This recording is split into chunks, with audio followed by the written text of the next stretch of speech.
পাড়ার মোড়ে বসে বাড়ির বউদের নামে নিন্দে করাটা এবার থেকে বন্ধ করে দাও। নিজেকে এগিয়ে নিয়ে যেতে গেলে সঙ্গগুলো আস্তে আস্তে ছাড়তে হবে। সুপ্রভাত, কেমন আছো সবাই? কোচবিহার জেলার থেকে আমি প্রিয়া, নতুন আরো একটি মিনি ব্লগে সবাইকে অনেক স্বাগত। সকাল সকাল রেডি হয়ে চলে এসেছি খাটের দোকানে।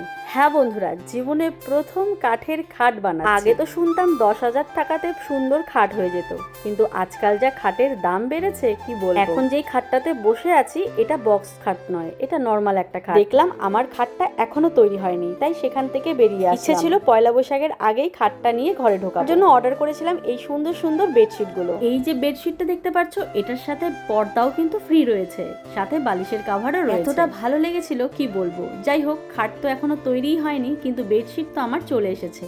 তো ভাবলাম চলো আমার পুরনো বিছানায় তোমাদের এটা পেতে দেখ। এত সুন্দর সুন্দর বেডশিট গুলোর লিঙ্ক আমি কমেন্টে পিন করে রাখছি, আর ইনস্টা থেকে দেখলে অবশ্যই কমেন্ট। দারুণ লাগছে না দেখতে? যাই হোক, আসবার পথে বাজার থেকে আমি আমেরিকান রুই মাছগুলো নিয়ে এসেছিলাম। একটা পুরো গোটা মাছ নিয়ে এসেছি, বেশ 2-3 দিন কিন্তু খাওয়া যায়। এবার এটাকে ধুয়ে ভালো করে পরিষ্কার করে নেব। এবারে চলো কিছু সত্য বাস্তব কথাগুলো বলি। সকালে ঘুম থেকে ওঠে রাতে বিছানায় যাওয়া পর্যন্ত আমার যে দিনটা কিভাবে কাটে ঠিক বুঝতে পারি না। কারণ আজকাল সেই আগের মতো আর মোড়ে বসে একজোট হয়ে গল্প করি না। না, সমালোচনা করতাম না, তবে একজোট হয়ে ঠিক গল্পটা করতাম। একজোট হওয়া গল্প মানেই ওই একটু একটু তো সমালোচনা হয়ই বলতে পারো। সেটা থেকে নিজেকে বার করে নিয়ে এসেছি। আমার মনে হয় একজোট হয়ে গল্প করতে বসে যেই সময়টুকু আমি নষ্ট করি, সেই সময়টুকু যদি আমি কন্টেন্ট ক্রিয়েট করতে লাগাই, আমার লাভ বই ক্ষতি হবে না। কি বুঝলে না তো? দাঁড়াও বুঝিয়ে দিচ্ছি। তোমরা একটু ভাবো তো, দুপুরে ঘুম থেকে উঠে একটু মনে হয় না বিকেলে একটু সবার সাথে গিয়ে আড্ডা দিয়ে আসি? হ্যাঁ, ঠিক এখানেই তোমার কতটা সময় নষ্ট হচ্ছে তোমরা নিজেও টের পাবে। হ্যাঁ আমি জানি, এটা একটা অভ্যেসে পরিণত হয়ে যায়।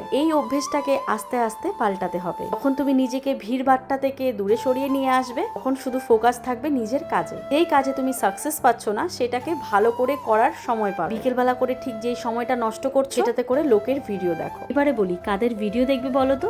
যারা সত্যি ভিডিও করার জন্য সবাইকে সাহস যোগায়। আমার ভিডিও দেখতে পারো। তোমাদের হয়তো মনে হতে পারে এই বিকেলের এইটুকু সময় কি করে কি ভিডিও? সারাদিনের সংসারের সমস্ত কাজ বাস্ত শেষ হয়ে যায়, শুরুটা কি থেকে করব? ঠিক এই প্রশ্নগুলো তোমাদের মনে কিন্তু ঘুরঘুর করে। একটাই কথা বলবো, একবার করে তো দেখো, পুরো নেশার মতো হয়ে যাবে। এখন প্রতিদিন সেই গল্প করার মতো মনে হবে ঠিক বিকেলে আমার ভিডিও আপলোড করার সময়। এই সময়টা বেফালতু গল্প করে নষ্ট করার মতো নয়। এইভাবে যখন ডেইলি তোমরা ভিডিও আপলোড করবে, সাথে রিয়েল কন্টেন্টের উপর ফোকাস করে দেখবে, আস্তে আস্তে তোমাদের ভিডিও ভাইরাল হবে। যাই হোক, অনেক জ্ঞান দিয়ে ফেলেছি। কি কি রান্না করলাম বলো তো? এই তো ঝিঙে আলু সর্ষে দিয়ে মাছের ঝোল, একটুখানি আলু ভাজা আর মিষ্টি কুমড়ো ভাজা।